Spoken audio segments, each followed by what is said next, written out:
always at the stick. From who's got it better than us to brick by brick. It's always the 49ers way, from off-season to game day. Yeah, we talk back. It's the 49ers Cutback.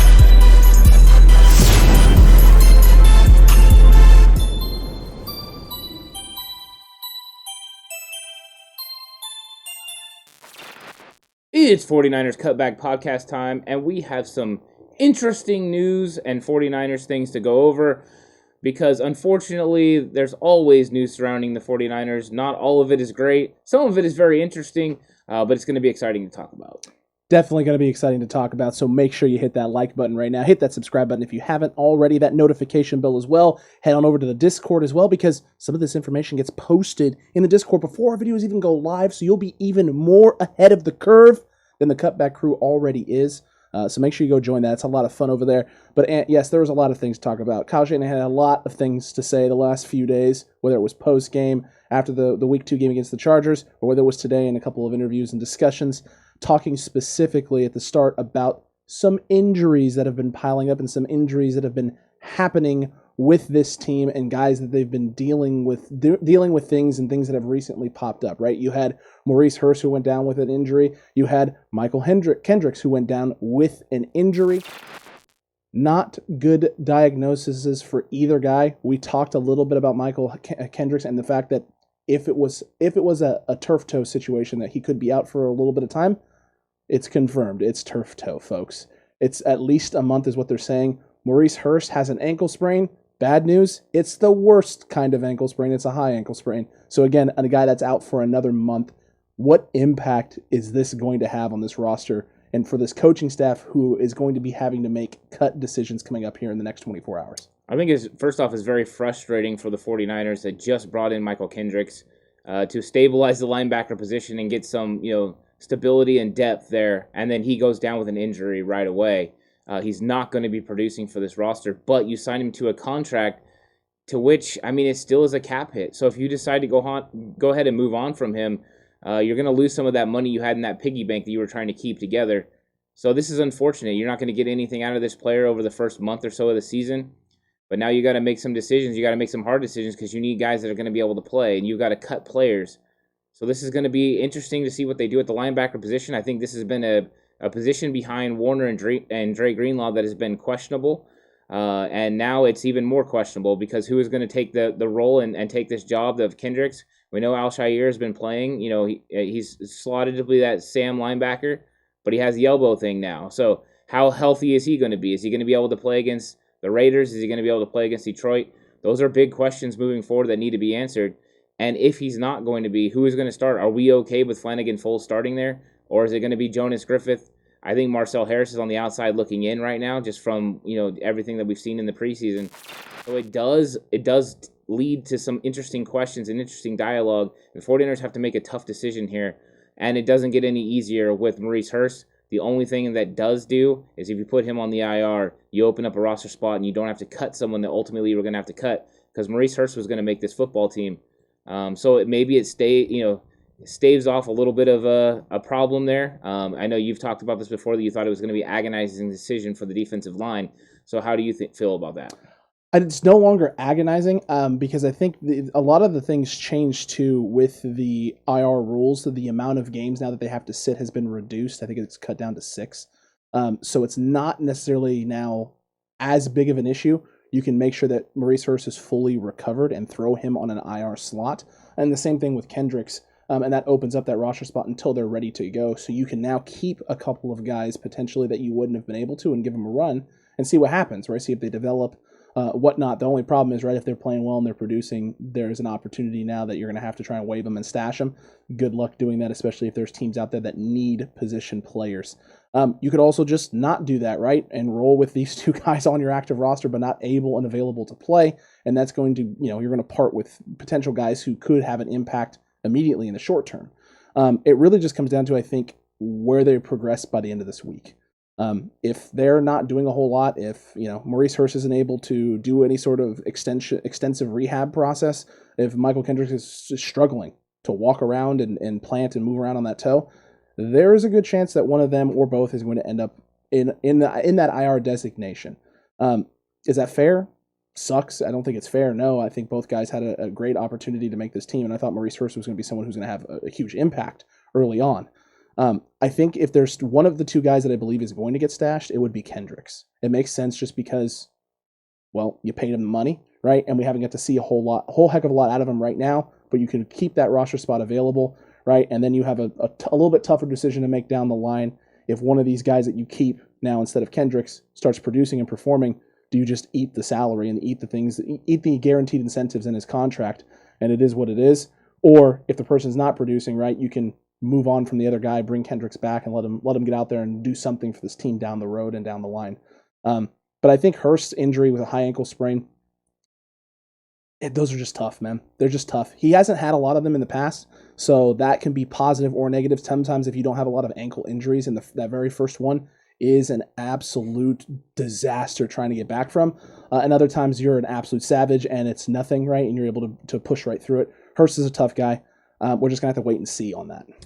I think that Kendricks is the most likely to be able to clear waivers if he gets, put on IR, make that injury designation, because he was already out there in the free agent market and no one was signing him. But Accurate. Maurice Hurst, I think somebody would pounce on him and claim him. So the 49ers might have to just leave him on the roster. Ultimately, they might not be able to put him on IR. They might need to hold on to him and make sure that no one is able to get this guy off your roster, which means they're going to play. My goodness gracious, oh my. Which means you're going to play with less guys on the roster. You know what I mean? You're going to have to go through a rotation that's maybe 9 instead of 10. That could be a little nerve-wracking for the 49ers, but they might have to do it early on in the season. Do you think you can get through, Detroit and Philly with a limited amount of guys? Yes, you probably can. Yeah. Maybe he could come back for Green Bay. So, I mean, maybe that's a good situation for them in that regard, but it's never a good thing when they have these type of injuries. Nothing serious enough where somebody's out for the entire season, but just serious enough to put a lot of pressure on you. The late, in training camp injuries, late in preseason injuries are the worst possible ones because then it affects the regular season. The ones happen early on, you can get over, like the whole Kinlaw and all that. They'll all be fine and good to go. So this is a little bit of a hiccup in the 49ers giddy up, and it's going to be a little bit of a troubling way of figuring out how to build this 53. Just adds added elements that you weren't expecting. So it's unfortunate. Let's see what they ultimately do.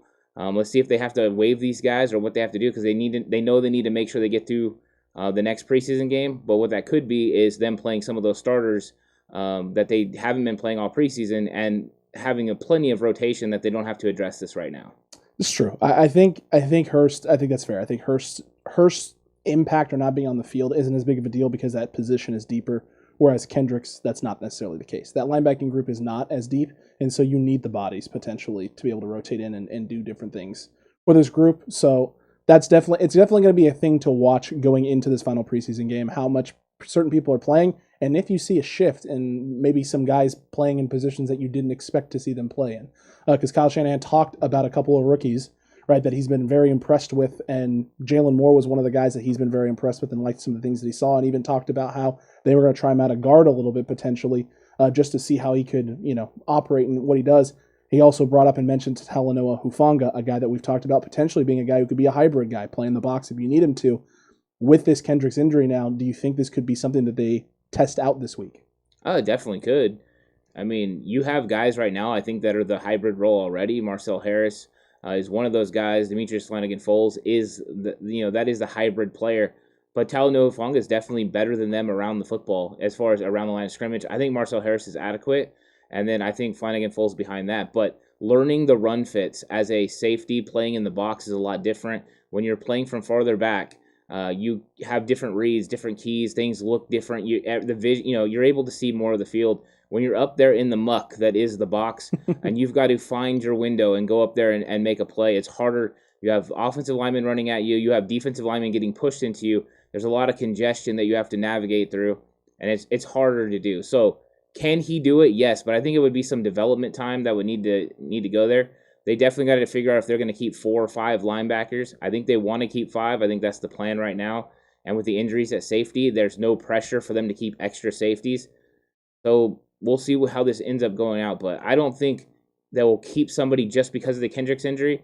I think if they had a plan for Talanoa Hufanga to play in the box before, which we've seen in games, then they're still going to execute that plan. which means less time for the sandbacker on the field, which I'm okay with. Yeah, that's not the end of the world. We got a lot of talented guys at the safety position who can come down and fill that box role. But Shanahan also talked about Hufanga giving himself an opportunity, right? An opportunity to be a guy who can go out in the field and potentially be a starter. He also talked about how Tavon Wilson has had a really good camp, a solid camp, obviously he's in the running. This is a thing that Kyle's been doing a lot recently. When he talks about a certain position or certain players, he doesn't single out an individual guy. He talks about the room as a whole and just floods them with compliments, or floods the whole room with some things that he's upset about or disappointed in and wants to see improvements from. Very rarely does he single out an individual. Some people, though, are starting to read into this ant, and they're going crazy. Talanoa Hufanga, 5th round draft pick, gold. We struck it already. This dude's going to start. He's going to be lights out at the safety position. Is this what Kyle's saying, or is he just making sure that nobody really knows who is going to be where, who's starting where, who's doing what for this team? As the kids say in my area, he's throwing blems, which is subliminals. So if he's throwing blems, what he's doing is throwing subliminal messages out there to his team, sometimes in a positive way, letting them know, hey, you can go out there and compete. You have an opportunity to produce for this team. Why wouldn't you hang a little carrot out there in front of Hufanga, who's improving at a rapid pace, and say, look, this is still out there. You can grab this brass ring. You can reach this goal. Is he going to get there? I don't think so. Not right now. Not right away with Tavon Wilson being there. But it's something that he's going to do. Why wouldn't you do that? But in the same regard, he's turning around and throwing subliminal messages at Deebo Samuel and Brandon Ayuk, like, hey, you guys better catch these footballs. So that is something Kyle Shanahan's been doing all offseason. Look at Jalen Hurd. Throw subliminals at him. Jalen Hurd suits up the next day. This is just what Kyle Shanahan's about. This is how he's influencing how players react. A lot of times coaches talk through the media, through code. He's doing that at a high level. Unfortunately, most of the media can't pick up on it. They don't see what he's doing. They take him literally instead of seeing what actually is going through coach talk. But yeah, he's telling everyone on his team, look, you need to compete. Every job is still open. I won't name any starters. This is what we all do as coaches. This is what I did too. I never named a starter until we got to the first game, and then even then it was still a question mark. You want to make sure these guys are always giving all their effort and that everyone has the opportunity to start. It doesn't mean they're actually going to start, but that they have to have the belief that they do have that opportunity. Correct. Bill Belichick is notorious for this. Right. He doesn't name starters. He doesn't tell you really injuries. If he does list an injury and someone asks the severity of it, we'll see it. We'll just have to wait till tomorrow, and I'll guess I'll give you an update then. Doesn't give anything away. Not going to give you any bit of information or intel to work off of if you're an opponent, and really putting the emphasis on the team to not only do your job but do it at a high level. Because at any point in time, I'll find someone to do it for you better than you're currently doing it. Belichick has done that great there in New England. They've always been that way. Kyle Shanahan has been establishing that here in San Francisco as well. All the moves they made this offseason as well, right? Iron sharpened iron. We've been hearing Hurst say it. We've been hearing the 49ers players say it in tons of different interviews. Iron sharpens iron. This team, everyone here is here competing for a job. No one's safe. That's just the mentality that's going on right now in San Francisco, and that extends to every room, every position on this team. It doesn't matter if you're Brandon Ayuk, if you're Deebo Samuel, if you're George Kittle. You're going to have to show out and you're going to have to do things. Now, there are certain things that you can look at in terms of certain players that are being held out and kept out of games and things of that nature, and know where they kind of fit or where they stack, right, on the roster. Raheem Mostert not playing in a single preseason game so far, not even getting a touch, not even getting considered. There's a reason for that. He's safe. He's running back one. Trey Sermon, they're being careful with him and not putting him out there. He's safe. He's the guy who's going to get a lot of touches for this team. George Kittle not getting out there. Tavon Wilson sitting out in this last preseason game as well, right? Nick Bosa, D Ford, Jimmy Ward, Fred frickin' Warner. All of these guys are safe. Their jobs are their jobs. They've proven it in practice. They've proven it in games. Everyone else is obviously out there competing and trying to solidify themselves.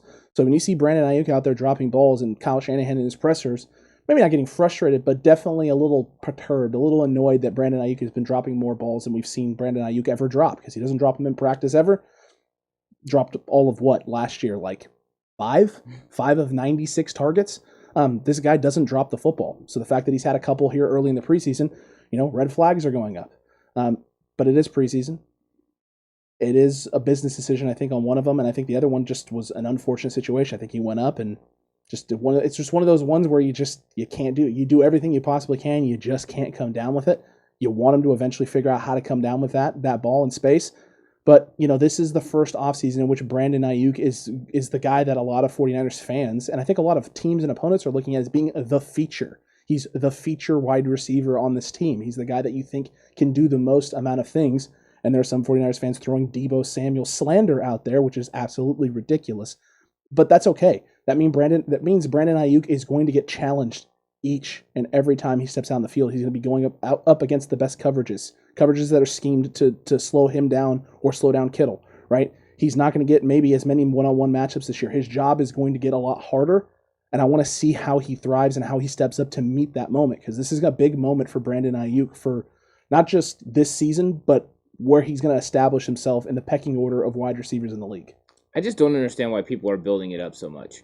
Why are we building up that Brandon Ayuk has to ascend himself to one of the elite receivers? Doesn't have to right now. I mean, just let this guy go out there and develop. He had a year last year that was very successful. He didn't play all the games, but still put up very good numbers. He's in a second year in this offense, understanding exactly what he's supposed to do against defenses. Yes, he's going to have a better season, but also people need to remember he has a lot of talent around him, a dominant running game to go with the best tight end in football, and Deebo Samuel, who is out there and can make a lot of plays in a lot of different ways, in a variety of different ways.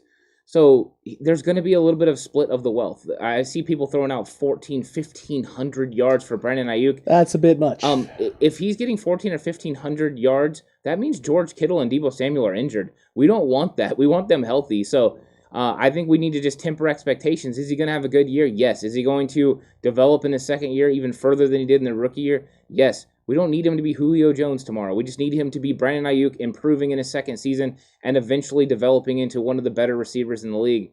But I think it's crazy that people are jumping all the way from 0 to 100 on Brandon Ayuk.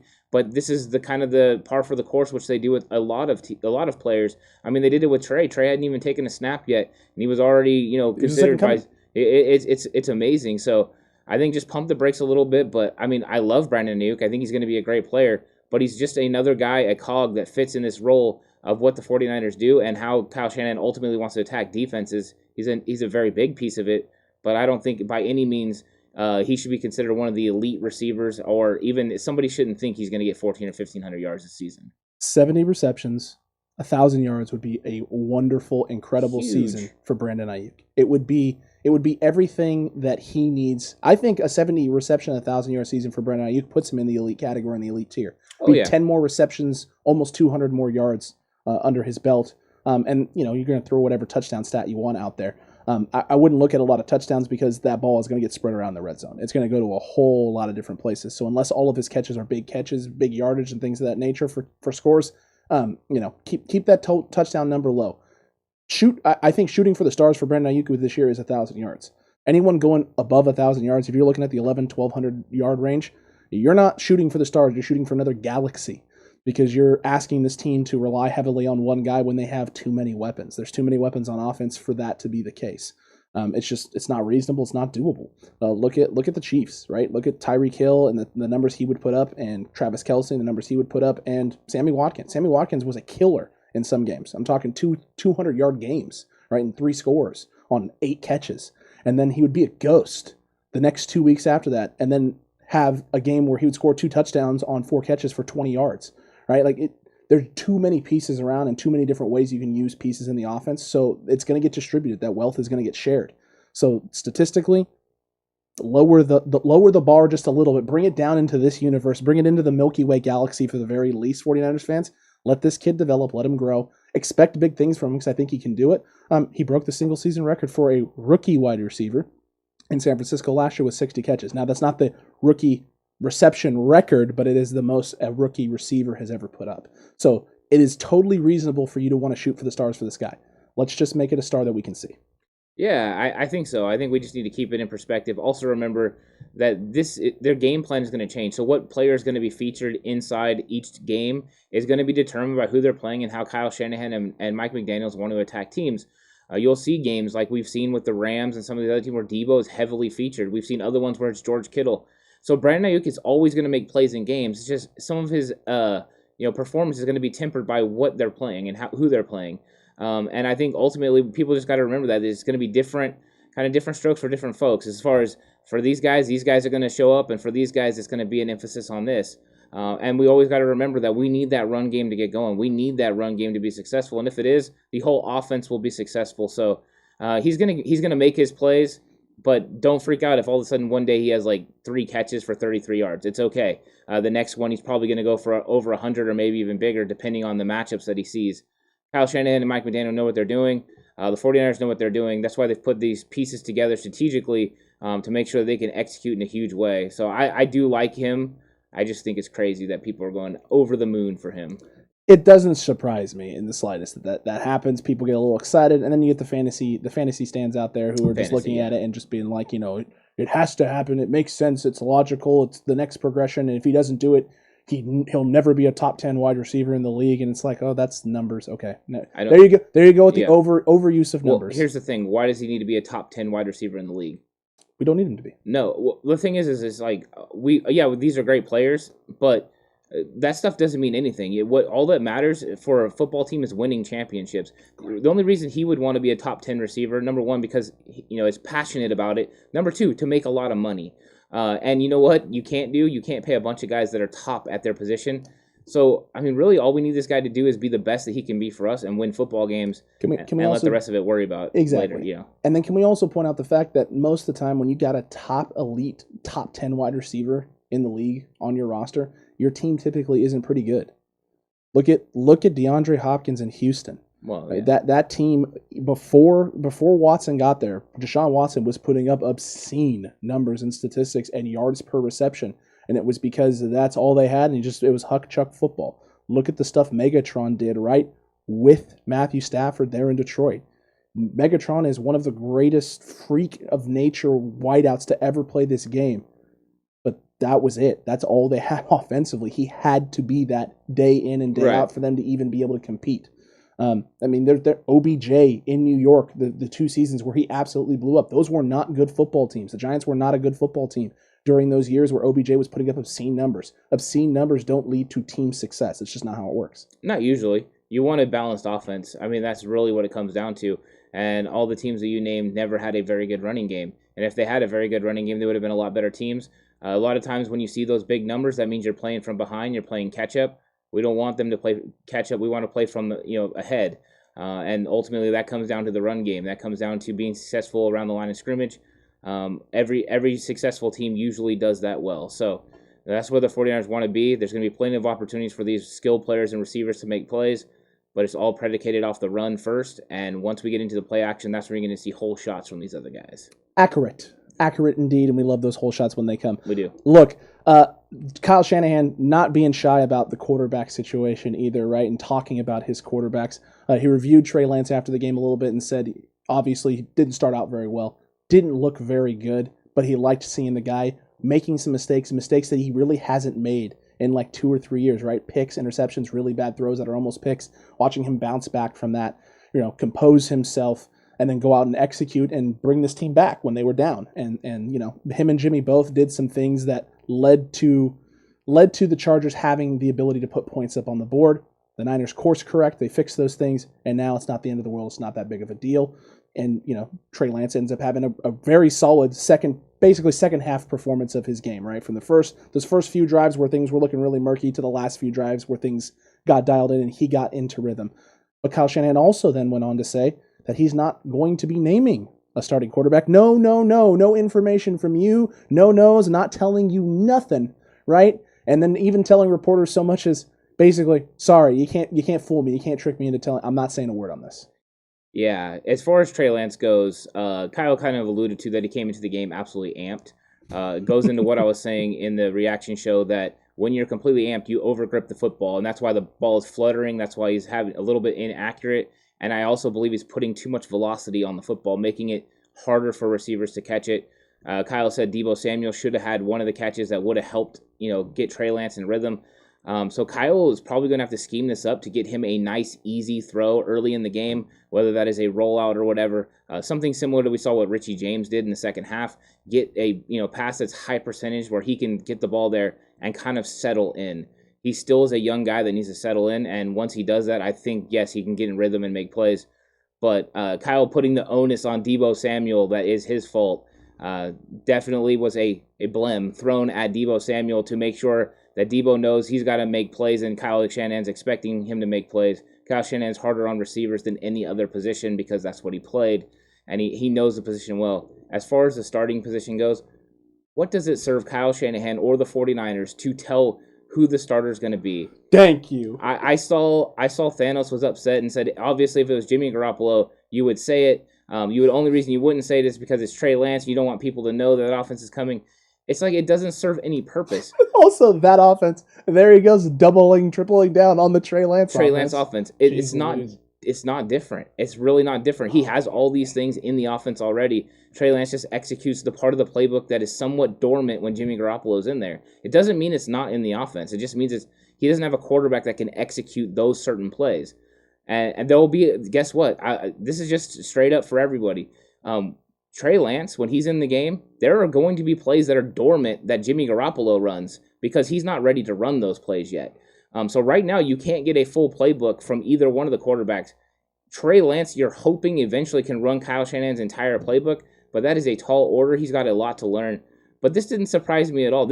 He's been consistent. Earlier in the questioning, by the way, he did state that nothing has changed from all through training camp as far as Jimmy Garoppolo being the one and Trey Lance being the two. Nothing has changed, but wouldn't name a starter. And all they heard was, oh, he didn't name a starter. Didn't name it. Here we go. Refused. Nothing has changed. This is exactly where Kyle Shanahan thought it was going to be. If this was a real competition, Jimmy Garoppolo would have taken more reps in the game. He would have put him out there for another set.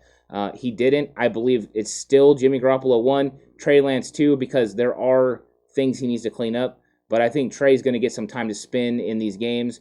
In the regular season, they're going to play together. So it's just going to happen. I think people just need to kind of wrap their heads around it. Look, there's an old adage, there's an old saying, right? Actions speak louder than words, and they always do. It's true.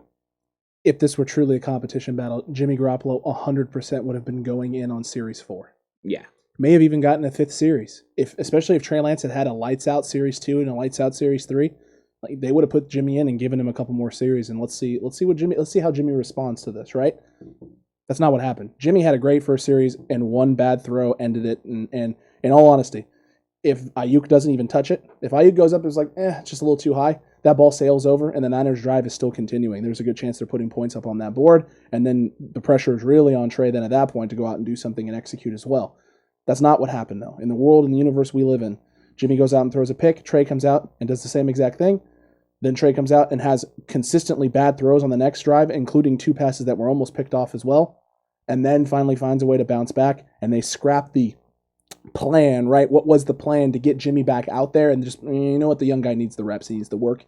He needs to settle in. He needs to get comfortable. Let's get him out there. Jimmy, you're fine. Enjoy the rest of the day. I know you're expecting a little bit more, but have a good time over there. Actions speak louder than words. If this was truly a competition in which Jimmy was in trouble, Jimmy would have been playing in that game.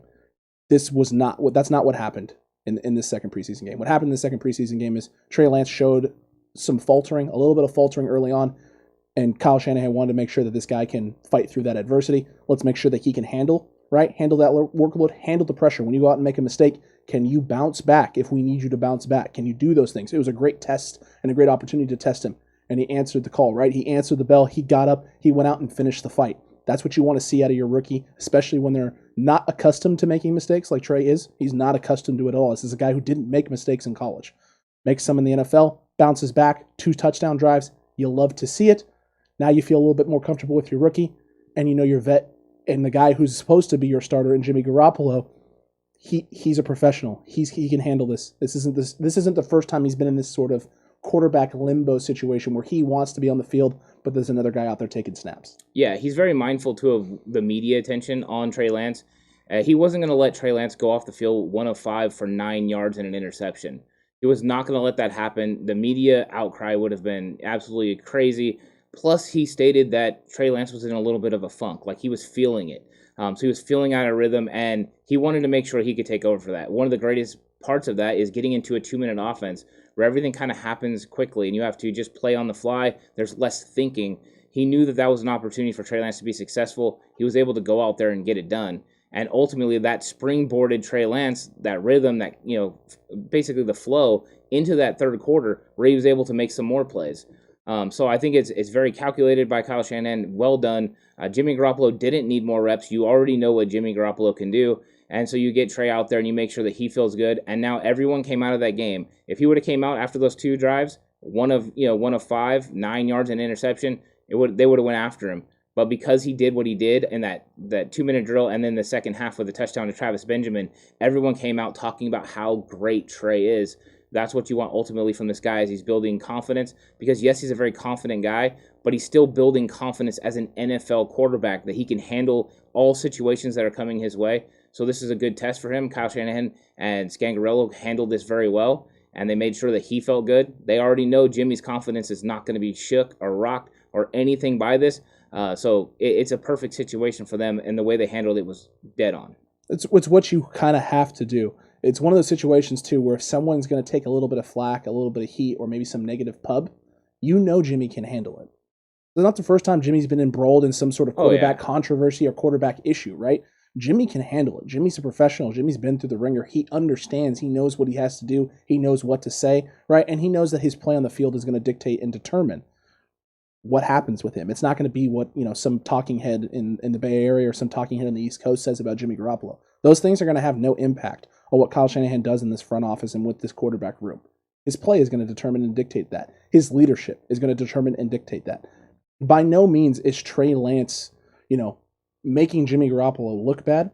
Jimmy Garoppolo looks like the consummate professional and a guy that you want going out there leading your football team. These guys are looking at this situation and what's going on and seeing the way that Jimmy's handling it, seeing the way that Jimmy supports this guy, see the way that Jimmy just goes about approaching his business on a day-to-day basis.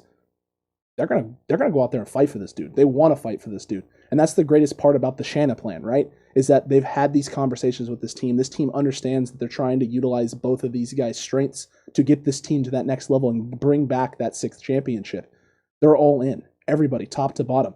There's no division really in that locker room. And anyone talking about there being division, right? You're looking for it. You're looking for division. You're looking for a reason to be like, Kyle Shanahan doesn't know what he's doing. Kyle Shanahan's causing a problem. You want to put blame or create drama for some reason, probably clicks, maybe attention. I don't know what it is, right? But you want that because you feel it's there. Well, just because you feel something doesn't mean that it actually exists or that is actually visibly there. You can feel something all you want, but unless you can point to something specifically, it's just a guess. You gotta watch making emotional decisions and emotional thoughts. Be rational. I mean, one of the perfect examples is I talked about Jimmy Garoppolo being in the pocket, as his last game, and the fact that his feet were moving, and I liked it because he wasn't standing flat-footed, that he looked like he was, making a conscious effort to look around and to go through his reads. This was seen completely different by somebody else, his perspective. Somebody else said that he looked squirmish and skittish in the pocket. That is not at all what I saw. Sometimes just the moving of the feet and the moving around is what you want. It's very nice. So I had zero problems with that, but it's all about perspective. It's all about what you see and all about what you put out there. You got to keep it real. You just got to keep it real. And I think that, this is kind of the way it is. This is kind of the way Kyle Shanahan's seeing this thing. Is he's got 2 quarterbacks that he believes can help this football team win. He's going to use both of those players. He's trying to make sure both of them are going to be top level and ready to go when he gets to Detroit. Why would he have to name a starter right now? That doesn't make any sense. Why would you have to do that? Bill Walsh often never named a starter when it came to Joe Montana and Steve Young. I don't think this is any different. And Kyle Shanahan's laugh after the question gets asked, haha, you thought you were going to get me on that one. Yeah, well, not only that though, right? He didn't just say 2. We have 3 quarterbacks. Yeah. We have 3 quarterbacks who can run this system and run it effectively and efficiently, and then he's very confident and comfortable with. Yeah, he caught himself. He said we have 2 quarterbacks. We have 3 quarterbacks. Let's not get it twisted. He's acknowledging Sudfeld is a quarterback still on the roster, and that's about it. Sudfeld didn't do himself any favors in this game. He didn't look very good, and I'm actually a Sudfeld, fan. I liked what I've seen in training camp overall. One of the best throwers of the football, pure form. But he didn't execute in this game. Looked a little sketchy. Hasn't been getting a lot of reps in practice either. It's true. Unfortunately, Sudfeld has to deal with the fact that they need to keep players in other areas, and he might be, kind of somebody that has to go. Because let's be honest, I said this on Face Off. If you get through Jimmy Garoppolo and Trey Lance, what is the point of having Sudfeld? He's not going to go in there and win any football games for you. Just line Juice up for get you through the game go Wildcat. and go sign somebody else. Actually, just bring in Mohamed Sanu. We know Sanu can throw the deep Well, ball. you can bring in Josh Rosen. No one's going to sign him. Accurate. You can bring in Josh Johnson. He'll get cut and he'll be available. Accurate. Those are guys who understand the offense. And Nate Sudfeld could be already on your practice squad. So I just think it's a lost cause if you get through those two guys. You're not winning in the playoffs. You're not winning the Super Bowl. You might as well just take the fall, act hurt, and go ahead and get a nice draft pick. It's possible, man. It's entirely possible. I feel bad for Suddy. I really truly do, because I would like to get him more reps. But you know what? He learned a very important and valuable lesson from Josh Rosen, right? Don't go demanding and asking for more reps and more snaps to prove yourself in practice when you got two legitimate starting quarterbacks on your roster. Just don't do it. You're gonna end up cut. Sudfeld learned the right way. Josh Rosen is out of time officially in San Francisco, and I hope for Sudfeld's case that he's able to get some reps in this third preseason game. I just don't know how much that's going to be. Yeah, Josh Rosen was like Oliver Twist. Please, sir, could I have some more snaps? Just a couple more snaps, please. No, I'm gone. Unfortunately, Rosen ran out of time. The quarterback situation is very polarizing, which we knew it was as soon as the 49ers were sitting at 12. Even it was going to be polarizing, and then once they jumped to 3. It took a whole life of its own, and a bunch of people started pushing narratives and beliefs and things that they wanted because they knew what that would do for their clicks, for their base, and that's what they started doing. Unfortunately, that's not how real football works. It's not based in clicks. It's not based in over-the-top thought processes. You just got to get out there and do real football, and real football always shows on the field. 11 guys prove it on the field every single time, and that's how you're able to evaluate talent. Kyle Shanahan and the defensive coaches and D'Amico Ryans have been very consistent in the fact that they weren't going to make any decisions on who starts until right before the week of the game when they start game planning and scheming. And so that's what you do. That's just how it happens. That's just football. It's football. Watching the film, right, breaking down and looking at what a player does on the field more than his stats is going to tell you what this guy is, what he can be, what he can do. And you know what? If you've been on this channel for a while, you've seen it, right? You've seen us talk about it. You've also seen us break down and analyze players. Look at the guys that we talked about in this pre-draft stuff right now that are going out and having incredible preseasons. Zaven Collins doing fantastic. Jalen Patterson, a running back that Hurst had been talking about from Buffalo. He's actually having a fairly solid preseason. I know you don't want to admit it, but he is. Kenny Gainwell has looked pretty gosh darn good for the Eagles. Marquez Stevenson doing phenomenal for the Bills. Be worried about running backs in preseason. That's also very true. It can be. Sometimes it's deceptive. I agree with you.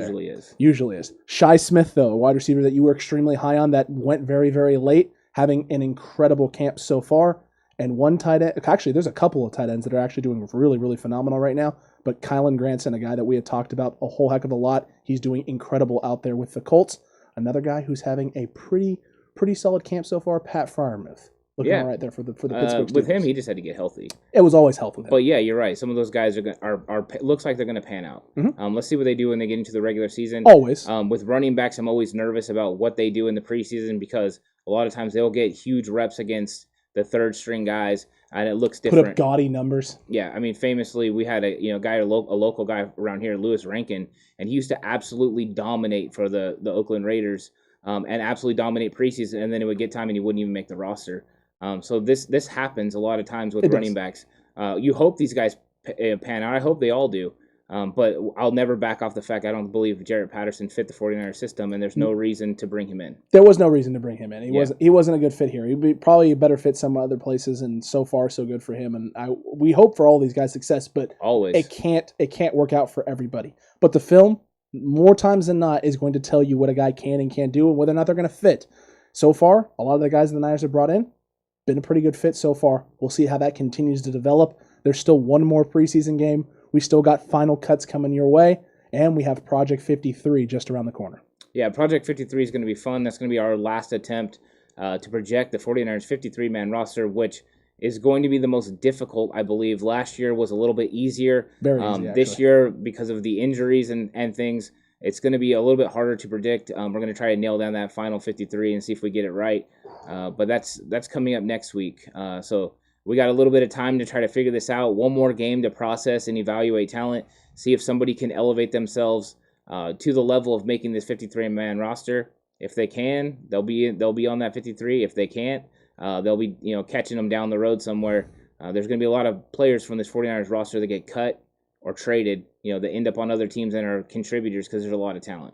Absolutely. Next week's schedule will be a little different than what you've been used to. Project 53 will come out on Monday. That'll be the episode that comes out Monday, as well as our game recap. You won't want to miss any of that. Face-off will get pushed to Tuesday because final cuts will be on that Tuesday, and we want Project 53 out before cuts, so that way we can find out how accurate we were indeed. So make sure you're subscribed if you haven't already. Hit that notification bell as well. That way you're notified for all of this great content coming out on this channel, or go into the Discord, because sometimes YouTube drops the ball and doesn't let you know. Discord, it won't let you down. It'll let you know as soon as the video goes live. It's a lot of fun over there. And while you're over there in the Discord also, grab yourself some 49ers Cutback merch at 49erscutbackshop.com, because then you can show it off in the Discord to show off all the great 49ers Cutback gear and 49ers inspired gear that you got, including that Training Camp 2021 t-shirt. Training Camp preseason is almost officially a wrap, so get that before it's gone. You won't regret it. Yeah, go ahead and jump into all the areas at which you can, have fun with the 49ers Cutback crew. It's exciting. You can join us on all the socials or Discord. Discord has been going crazy. The Meme It Up section is very fun. I've been enjoying it overall. The conversation during games is fun as well. Alex was definitely involved in all that. So make sure you're part of it. Join the conversation. It's a lot of fun. A bunch of fun football people that are talking football. I think that's the most exciting part. But we're going to have a lot of cool conversations coming up, because as we near the end of the preseason, we near the beginning of the regular season, and it goes from all fun and games to absolutely just games and business. So we're gonna get into this. It's going to be fun. Business is going to be picking up on this podcast as well, so you don't want to miss any of the great stuff coming out. Fantasy League's coming out this week. Madden League potentially coming out this week as well, so stay tuned. And until the next one, 49ers fans, you stay safe. Remember, the right way is always the 49ers way.